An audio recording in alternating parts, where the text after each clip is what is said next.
Welcome to Kenton's videos. Enjoy the video. You begin by making a quick backup or committing your current state so you can roll back.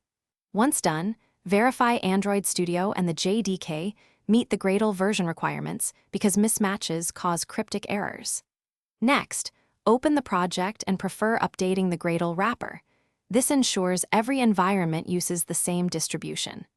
Use the built-in terminal so you run the wrapper command locally rather than changing a global Gradle. This is the safest first actionable step. Now change the wrapper distribution URL to the new Gradle release and update the Android Gradle plugin class path in the project build. Gradle so they remain compatible. Make sure to check Kotlin and other plugin compatibility. Incompatible plugins break the sync.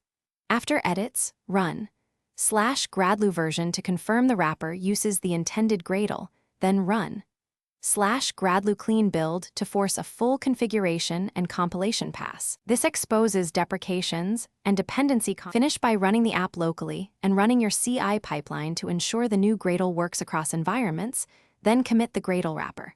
Jar and properties plus modified build scripts. Make sure CI runners use the same JDK and Gradle distribution to avoid environment drift. If the build fails, run /Gradle build stack trace and examine the first error. Often it's a plugin or Java compatibility issue. If needed, revert to your backup. Fix the incompatible plugin and retry the update. Thanks for watching. Consider subscribing if we helped you.